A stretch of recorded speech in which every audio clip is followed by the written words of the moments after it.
Ada pertanyaan untuk Maruf Amin, JK, dan secara khusus kepada MUI. Tolong cerdaskan kita, masyarakat Indonesia, apa bedanya rumah bordir dan mutah? Jadi kita paham. Sama lah.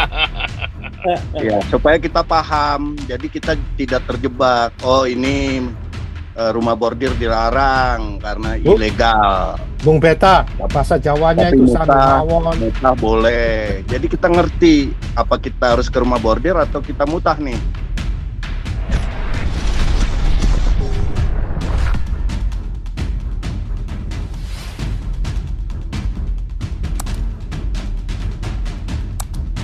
Ini penutup nih Pak Teddy. Pak Teddy, wah ini dia pejuang kita nih. Mana nih Pak Teddy nih? Pak Teddy. Sambil tunggu Pak Teddy, Pak Paul, Ya, saya Bung ada Beta. pertanyaan untuk Maruf Amin, JK, dan secara khusus kepada MUI.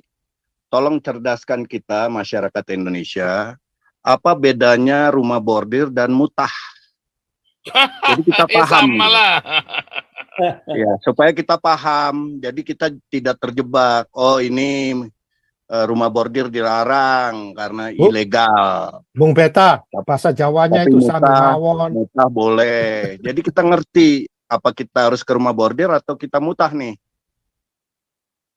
Orang Jawa bilang sami mawon, Bapak Untuk kita yang nggak ngerti mungkin begitu, Pak. Tapi kalau untuk mereka yang paham kan jadi jelas gitu. Kita mau tahu kan? Kan kita mau belajar ini.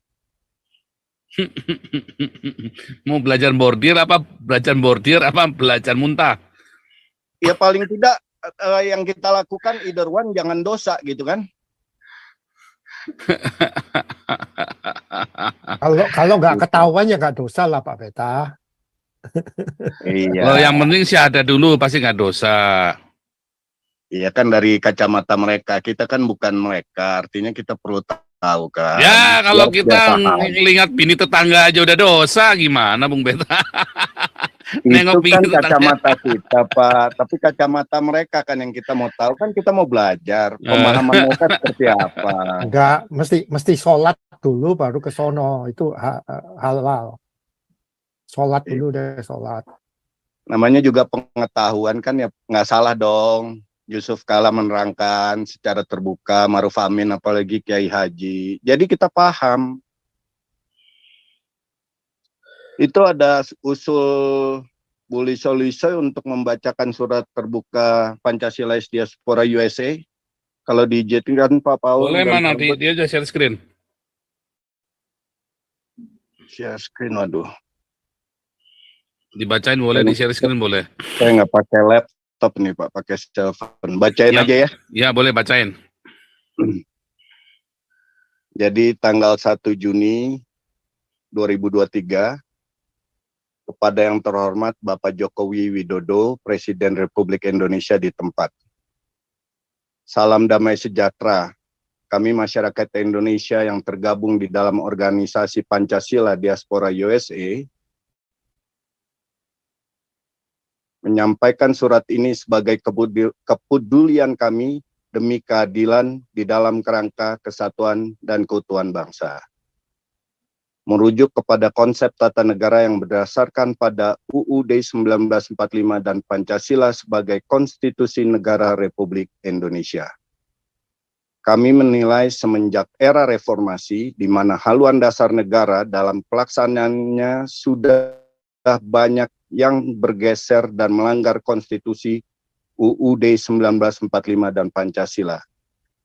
Berdasarkan pengamatan kami, sudah teramat sering terjadi keputusan hukum di Indonesia yang tidak berlaku adil dan transparan bagi setiap anak bangsa. Secara khusus terkait kebebasan beragama dan beribadah yang dijamin di dalam UUD 1945 pasal 29 ayat 2. Nyata implementasi hukum yang pilih kasih.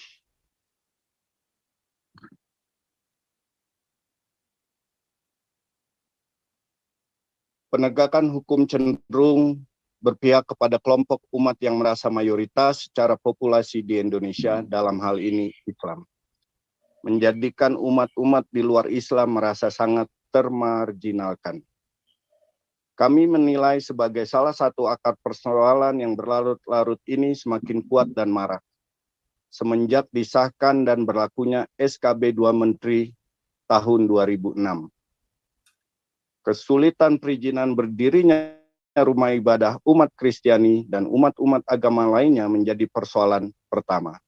Namun, persoalan utamanya yang secara kasat mata lebih terasa di masa kekuasaan rejim Bapak Joko Widodo adalah banyaknya kejadian dengan tindakan pelanggaran /pelarangan ibadah, baik itu di gereja-gereja maupun di rumah-rumah pribadi. Bahkan sampai dengan pembongkaran gedung yang dirobohkan.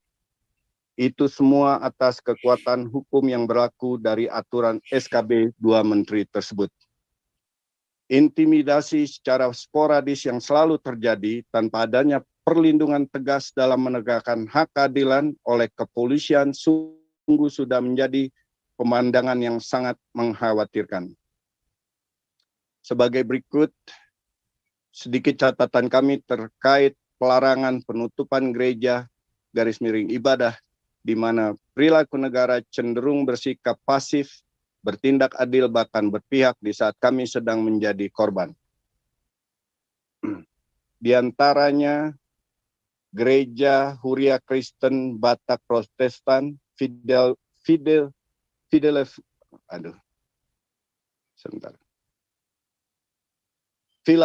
di Bekasi, Gereja Kristen Indonesia Yasmin di Bogor, Gereja Kristen Kemah Daud di Bandar Lampung, Gereja Kristen Protestan Simalungun di Purwakarta, Gereja Mawar Saron di Tarakan dan di Binjai.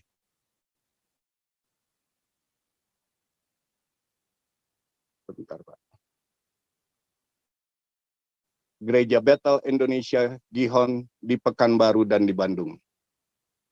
Masih ada sederet panjang kasus-kasus lainnya di luar catatan kami di atas yang sudah dan bahkan terjadi. Meskipun beberapa bulan lalu Bapak Joko Widodo selaku kepala negara secara tajam sudah mengkritisi pelarangan pembangunan rumah ibadah. Pada kesempatan ini pun kami ingin menyampaikan kegundahan hati kami berhubungan dengan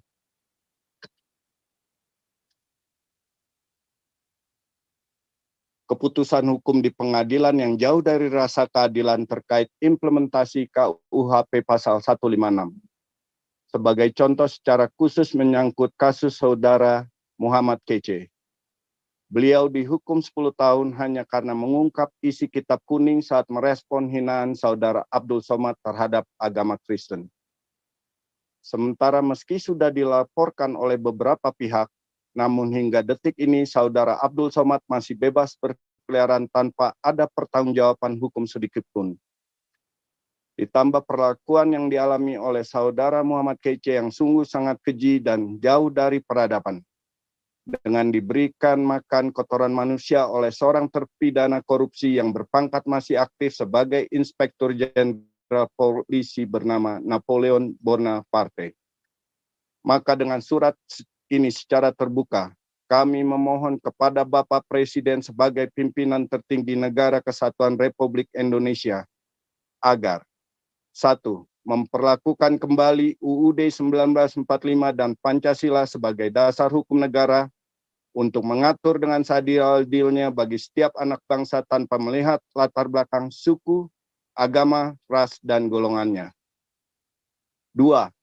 Menganulir dan meniadakan aturan SKB 2 Menteri yang nyata sudah menjadi dasar persoalan sulitnya menjalankan kebebasan beragama dan beribadah di Indonesia.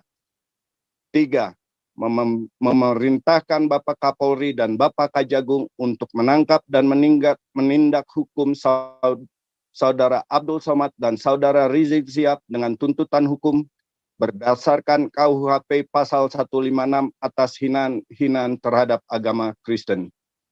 Demikian surat permohonan kami ini agar kiranya mendapat perhatian khusus dari Bapak Presiden. Sebelum dan sesudahnya kami ucapkan banyak terima kasih. Hormat kami, Ketua Umum Pancasilais Diaspora USA dan Sekretaris Umum. Tembusan, Menko Polhukam. 2. Menteri Dalam Negeri. 3. Menteri Agama. 4. Mahkamah Agung. 5. Kapolri. 6. Ketua DPR. 7. Ketua MPR. 8. Duta Besar RI untuk Amerika Serikat. Dan ke-9. Galarwa. Ya, begitu isi suratnya, Pak. Dan kalau kita lihat dari berita yang tadi Pak Paul sampaikan mengenai Menteri Agama akan mengenai surat SKB 2 Menteri itu, ini penekan katanya di akan, artinya belum dilakukan, Pak. Baru rencana kalau bicara akan, baru mau. Nah, ini yang kita harus tuntut.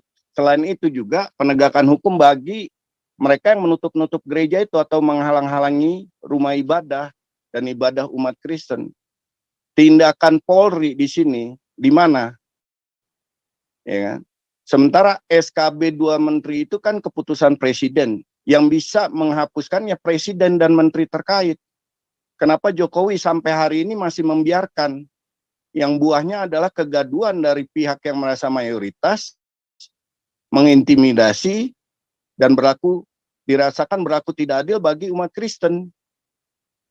Ya kan? Sudah bertentangan dengan UUD 1945 pasal 29 tadi kan, ayat 2.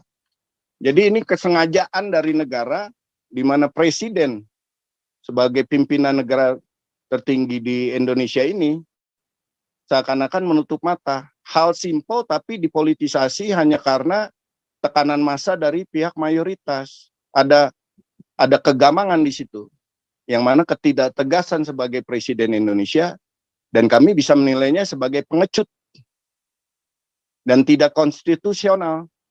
Ya kan? Jadi nggak usah ribet-ribet ngomongnya. Ya kan? Kenapa tidak bisa? Kalau memang dasar undang-undang dasarnya menjamin kebebasan itu. Ya kan? Jadi ya nggak usah pusing lah.